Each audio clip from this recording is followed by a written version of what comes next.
Jeter, cadê o Kibo? O que aconteceu com a porcaria do protagonista? O Kibo não vai aparecer mais na própria obra? Então eu tô saindo fora, eu não quero ver um mangá que não tem o Kibo e chama Toph. Isso é uma palhaçada. Essas são algumas das coisas que vocês têm falado pra essa pessoa que vos apresenta Toph, o homem que herda o dragão. E digo pra vocês, se acalmem, nascidos de 5 meses, pois o Kibo vai aparecer. Mas o que temos até agora? O Kibo na figura de alguém como o mais forte da obra e alguém que está ensinando o Nadashinkage e o Yugen Shinkage no Monte Oboro. Quanto tempo passou, o que tá acontecendo, a gente não sabe ao certo. Sabemos que passou no mínimo uns 3 ou 4 anos. Mas a gente já percebeu que o Otton tá envelhecido. Ele disse que o Kiryu já não está mais no auge dele. Porém, também sabemos que Kibo foi alguém que foi aprender o Kenpo chinês com Mao Enbao e simplesmente devastou o dojo inteiro do mesmo.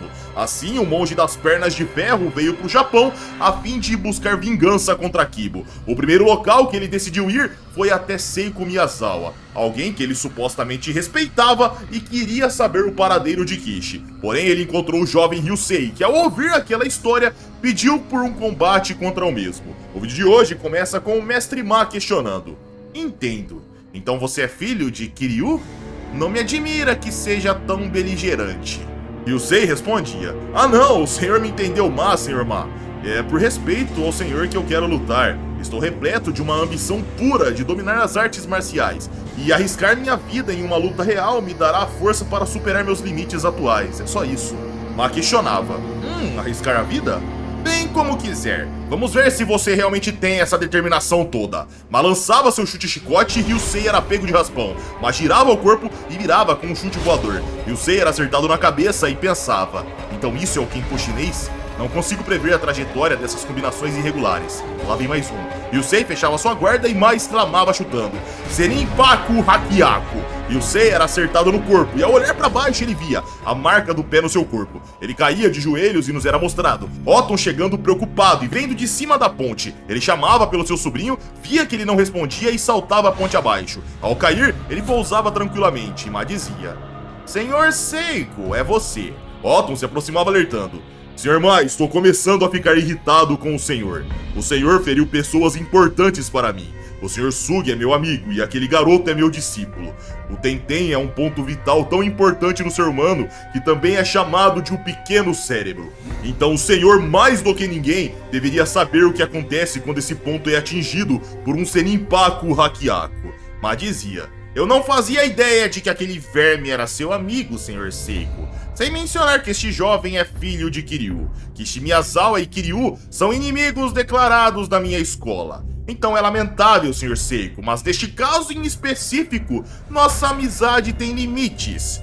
Ryusei se erguia amenizando: por favor, não interfira, senhor Seiko. O senhor Ma e eu só estamos lutando porque eu pedi. Por favor, não se preocupe, eu estou bem. O chute do senhor Ma tem velocidade e potência, mas não é o suficiente para me causar um ferimento fatal. Senhor Ma, isso não pode ser um Seninpaku Hakiaku. Por favor, continue e me acerte de verdade. E se continuar usando esse tipo de chute, eu peço que pare de falar besteiras como você vai morrer em 3 anos, tá? Mas sorria e dizia: eu errei o ponto crucial por alguns milímetros. Ryusei provocava: ah, qual é? Não, o senhor não errou. Fui eu quem desviou. Desculpe, mas até um novato como eu consegue perceber uma técnica tão sem inspiração. Otton percebia seu sobrinho provocando deliberadamente, em seguida via Ma encarando com um olhar impaciente. Ryusei sorria e Ma dizia: Senhor Seiko, sempre me esforcei ao máximo para me dar bem com você. Mas sabe, no fundo eu te detesto bem profundamente. Mesmo tendo passado pelo treinamento Shaolin, sua arrogância me causa repulsa. Parece que você sempre quis me matar com suas palavras. Otton absorvia aquelas palavras e não dizia nada. Jamais saltava e dizia: e portanto, agora massacrarei Ryusei. Ryusei desviava de um chute, mas já tomava outro. Ryusei desviava desse também, ele ia para trás em seguida para a lateral. Porém Ma ia atrás dizendo: vou destruir tudo aquilo que você ama, Sr. Seiko. Ryusei desviava do chute, via um soco vindo e subia a guarda, mas ele era acertado no corpo com um chute e Ma dizia: e a visão do seu rosto lamentando enquanto você range os dentes será uma alegria imensa para mim. Ryusei recuava com dor, em seguida desviava de um soco muito mal executado e Ma continuava dizendo: Ryusei é filho de Kiryu, matá-lo não me causará nenhum remorso. Otto encarava friamente, percebendo que Ma era alguém muito hábil em pernas, porém seus golpes de mão eram fracos, mas Ma continuava dizendo enquanto encurtava: o demônio japonês não terá a morte monótona do Sanengoroshi. Vou matá-lo aqui mesmo, com um único golpe. Ma lançava um chute e Ryusei conseguia bloquear. Em seguida, Otto ajeitava seus óculos e pensava enquanto via a luta se desenrolando. Senhor Ma, eu sempre soube que o senhor nutria sentimentos negativos em relação a mim, mas há algo que você desconhece, e esse algo é o enorme potencial do Ryusei. Em situações críticas, seu incrível instinto de defesa desperta. Este é o sangue do dragão. No combate, Ryusei via um chute diferente vindo e pensava: aí vem ele, esse é o Senninpaku Hakiaku. Ryusei subia um chute e Otton pensava: é o talento natural que o dragão lhe concedeu. Nos era mostrado Ryusei pisando na canela de Ma, em seguida cravando o pé no peito do mesmo. Porém Ryusei também era acertado. Em seguida Otton pensava: as pernas de Kiryu possuem o pé do dragão, algo raro que se manifesta em apenas uma pessoa em 1 milhão. Devido ao crescimento anormal dos músculos de suas coxas, seus chutes são anormais, capazes de desferir golpes com a flexibilidade de um galho de salgueiro. Mas o impacto é como transformar-se em um martelo capaz de quebrar rochas. E é possível que Ryusei tenha herdado esses genes, e que também possua o pé do dragão. Em algum momento, essa habilidade pode despertar repentinamente. Mas aqui hoje, veremos um duelo de Senninpaku Hakiaku. Nos era mostrado o impacto do chute de Ryusei ficando no peito de Ma, e ele pensava: isso é ridículo! Esse garoto não pode ter compreendido o Senninpaku Hakiaku, certo? Mas pensa assim, o poder que ele demonstra é real, é um poder penetrante que age profundamente. Ambos se afastavam e Ma tossia. Ryusei percebia que seu golpe tinha sido mais efetivo, então ele aproveitava para encurtar, e Ma pensava enquanto sentia dor: será este o poder da família Miyazawa? Droga, isto é... Otton percebia algo diferente e pensava: esse é o pé do dragão. Desperte, Ryusei. Entrávamos num flashback agora, galera, de 3 anos atrás, em Xangai, na China, onde Ma começava pontuando. É igual naquela vez. Nos era mostrado uma rua simples e íamos indo para um dojo onde Ma dizia: este poder não tem nada a ver com força física. A força física é inútil.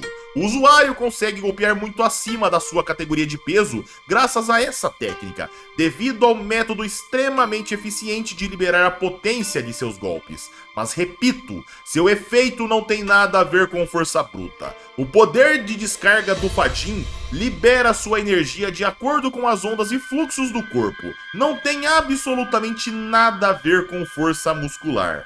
E aqui, galera, só um adendo: quem está acompanhando o Kengan Omega no canal sabe que tem um personagem que utiliza também de artes marciais chinesas e utiliza o Fadin. É basicamente a mesma coisa, liberar energia sem contar com a força bruta pura. Dito isso, vamos continuar. Nos era mostrado 3 alunos segurando um aparador gigante e Ma dizia erguendo sua perna: por exemplo, façam assim. Ma chutava o aparador e o impacto atravessava o objeto, 2 alunos, e lançava o terceiro para longe. Mas a energia atravessava o corpo do mesmo e por mais que ele batia de costas contra a parede, a uns 5 metros ao fundo, a energia parava era na parede e não no corpo do aluno. Porém nessa hora, alguém familiar entrava dizendo: admiro muito a força de um verdadeiro Senninpaku Hakiaku, mas ele parece um tanto quanto bruto. Seria mais eficaz e até causaria ferimentos fatais se você simplesmente aplicasse mais força física junto da técnica. Nos era mostrado Kibo, e ele dizia: Sr. Ma, ouvi dizer que o senhor estava me procurando, então pensei em poupar-lhe o trabalho e vir visitá-lo pessoalmente. Ma dizia: vamos lá pra fora, demônio japonês. Não quero que meu solo sagrado seja manchado com seu sangue imundo. Kibo questionava: você acha que existe sangue limpo e sangue sujo? Idiota, só existem 2 tipos de sangue, o forte e o fraco. De volta ao presente, Otton pensava enquanto Ryusei lançava outro ataque. Um Senninpaku Hakiaku com o pé do dragão de Ryusei.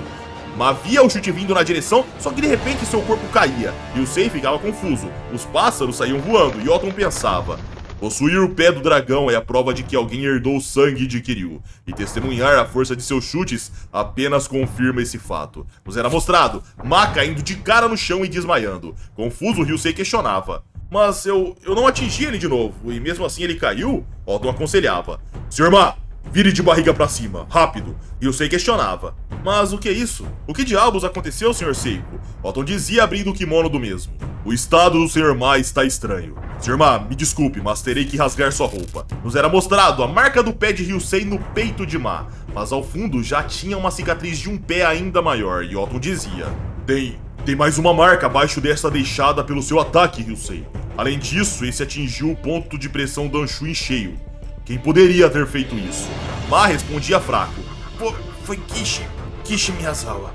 Entrávamos no flashback, onde Kibo e Ma ficavam frente a frente, e Kibo dizia.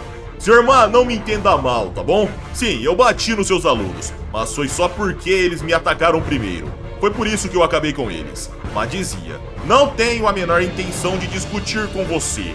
Tudo que eu quero é acertar um Senpaku Hakiaku bem no seu plano mediano. Kibo questionava, plano mediano? Ma explicava. Quando as pessoas lutam, elas assumem uma postura lateral e se movimentam. Numa situação dessas, acertar um Tsubo com precisão no plano mediano ou plano meridiano, chame como quiser, é praticamente impossível. Mas esse tipo de precisão é a própria essência do Shaolin Ken. E eu vou acabar com você com a mesma técnica Senpaku Hakiaku que eu te ensinei outrora. Kibo dizia tirando sua camiseta. Uau, parece divertido. Muito bem, vai em frente e tenta me acertar no plano médio aí, vai. Eu até assumo uma postura frontal pra você. Vou deixar você me acertar em cheio e eu vou te acertar. Mas você pode tentar se esquivar se conseguir. Vamos ver o que vai acontecer. Ma questionava. Está zombando de mim, Kibo? Kibo respondia. Claro que eu estou. Mas o que mais poderia fazer se eu não te desse essa colher de chá?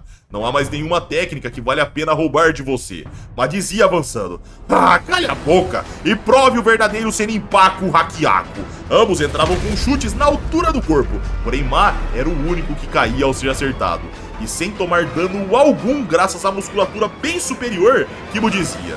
Viu? Essa é a diferença de ter ou não força muscular. Como você já chegou em desvantagem em força, nossa velocidade e potência são completamente diferentes. Mesmo usando a mesma técnica de chute, acontece isso com você. Além disso, seu estilo de exercer força apenas por meio de movimentos fluidos não é muito útil nas artes marciais modernas de hoje em dia. Mas não se preocupe, o herdeiro do seu Senpaku Hakiaku serei eu, depois que você falecer daqui uns 3 anos, é claro. Ma absorvia aquelas palavras e gritava pelo nome de Kibo furioso. Voltávamos para o presente, onde Otton dizia.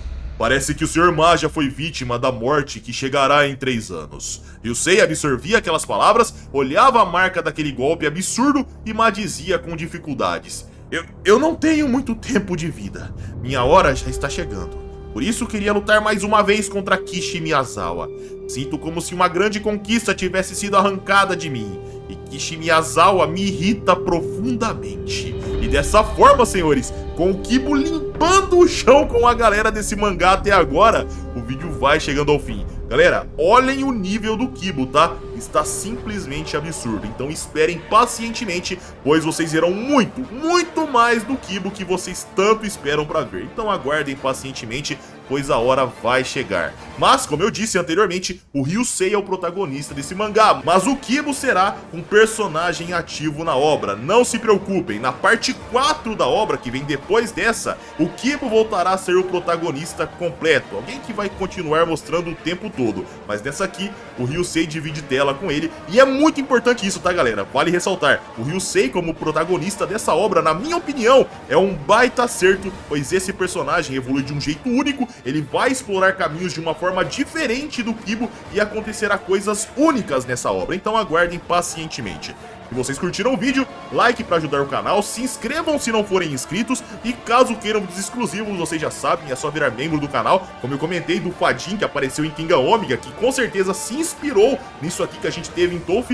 Caso você queira conferir pessoalmente, vire membro e vai lá conferir Kengan Omega, pois está completo no canal, a gente já tá nos semanais. Minhas redes sociais vão estar aqui na tela, caso queiram me seguir, e é isso aí galera, eu tô indo nessa, um abraço, fiquem com Deus e tamo junto!